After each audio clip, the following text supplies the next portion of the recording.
নমস্কার দর্শক বন্ধুরা, লক্ষ্মীর পঞ্চব্যঞ্জনে আপনাদের সবাইকে স্বাগত জানাই। আশা করি আপনারা সবাই ভালো আছেন, আমিও ভালো আছি। আজকে আরেকটি রেসিপি নিয়ে চলে আসলাম। রেসিপিটি হলো কুচো চিংড়ির বড়া। এখানে মুসুরির ডাল আর আতপ চাল ভিজিয়ে রেখেছিলাম। দেখুন চিংড়িগুলো একদম কুচো। এখানে আমি পেঁয়াজ কুচিয়ে দিয়ে দিলাম, আদা কুচানো দিয়ে দিলাম, আদার রস ছিল একটু দিয়ে দিলাম। এখানে চাল ডাল বাটা হয়ে গেছে, দিয়ে দিলাম। একটা অনুরোধ, ভিডিওটা টেনে দেখবেন না, পুরো ভিডিও দেখবেন।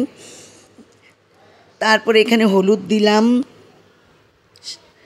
এখানে স্বাদ অনুযায়ী লবণ দিয়ে দিলাম, এখানে জিরের গুঁড়ো দিয়ে দিলাম, একটু ধনের গুঁড়ো দিয়ে দিলাম, লঙ্কার গুঁড়ো দিয়ে দিলাম, দেখুন একটু কাশ্মীরি লঙ্কার গুঁড়ো দিলাম। এইবার আমি সব কিছু দিয়ে দিয়েছি, কাঁচা লঙ্কা কুচি করে দিচ্ছি। দেখুন 3টে কাঁচা লঙ্কা কুচি দিয়ে দিলাম এখানে। এবার বেসন দিয়ে দিয়েছি, এখানে বেসনটা দেখানো হয়নি। এবার আমি সব ভালো করে মেখে নেব, ভালো করে হাতের সাহায্যে বেশ সুন্দর করে মেখে নিচ্ছি। হাতের ভালোবাসা না হলে এই সমস্ত জিনিস টেস্টি হয় না, হাতের ভালোবাসা দরকারি।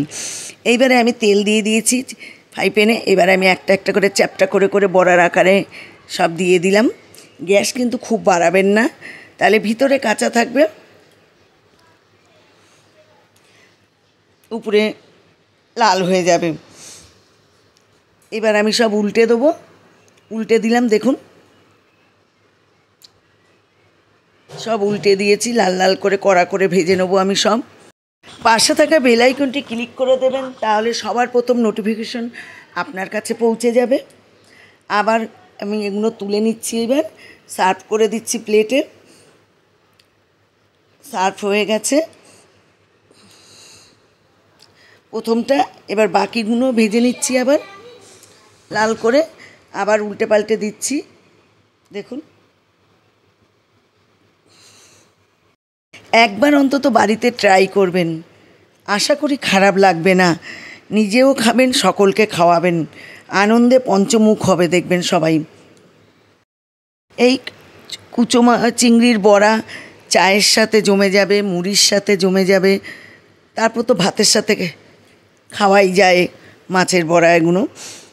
ভিডিওটি যদি ভালো লাগে লাইক কমেন্ট শেয়ার করে দেওয়ার আপনাদেরকে অনুরোধ রইল।